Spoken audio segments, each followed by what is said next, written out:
right, what if a moment in the Bible changed everything about how we see Jesus himself? There's a place where it seems that Jesus is baptizing everyone. Then a few verses later, they go, no, he's not. He's not doing any of that. My name's Craig, and this is Morning Star Quest, where we are journeying through the Bible one question at a time. Okay, so we've got quite a few things to get through here, but people are saying that the Bible itself can't be trusted and that there are 439 of these contradictions in the Bible, and today we are going through just one of these, number 48. This is week 48. Did Jesus baptize anyone? And is this going to change how you look at the Bible? Awesome. Let's dive into this mystery. So where in the Bible do we find these verses that seem to contradict each other? All right, so we've got John 3:22. After this, Jesus and his disciples went out into Judean countryside, where he spent some time with them and baptized. That is pretty clear. It definitely sounds straightforward, but there's a twist coming up, right? Oh yeah, there's a twist, all right. John 4:2, which is not that far in front, although in fact it was not Jesus who baptized, but his disciples. So this is saying two things, two very different things.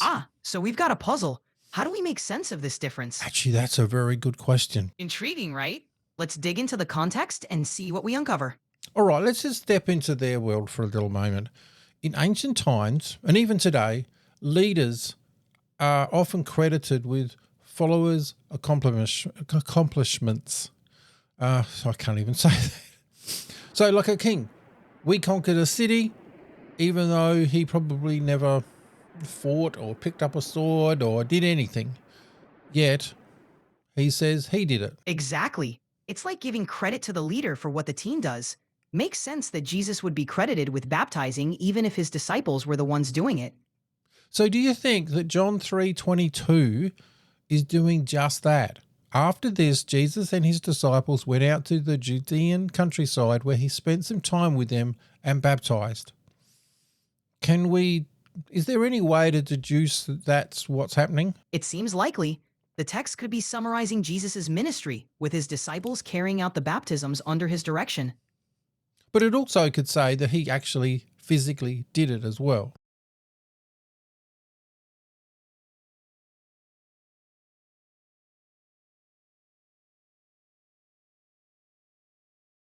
With the scribe, although in fact it was not Jesus who baptized, but his disciples. Do you think in John 4:2 they're thinking, we really need to clarify this? It's possible.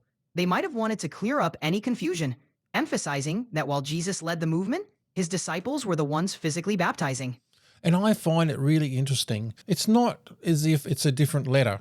Like if this was John 3:22 and then somewhere else in the Bible, let's say Acts or something, it said something completely different. This is the same letter. In John's letter, what's he trying to convey here? It suggests John wanted to give a complete picture. He's emphasizing both Jesus' authority and his disciples' role, making sure there's no misunderstanding about who did what. Actually, that's a really good question, that there is no misunderstanding in this. And I really do think this is pretty clear. So what do you think this means about God's nature, or Jesus's nature, about why he didn't baptize but got the apostles to? Well, it speaks volumes about Jesus' humility and leadership style. By having the apostles baptize, he showed the importance of empowering others, reflecting God's nature of working through people. It's a powerful reminder that leadership in God's kingdom isn't about doing everything yourself, but equipping others to carry out the mission. Is this like Jesus just flipping the script upside down? Like instead of coming like he's a big king and he's got to conquer, he comes in to teach, to nourish. Exactly. Jesus flipped expectations on their head. Instead of a conquering king, he came as a humble teacher, leading by example. It's a powerful lesson in servanthood and empowerment. That's incredible, isn't it? Just think about that just for a moment. It really is.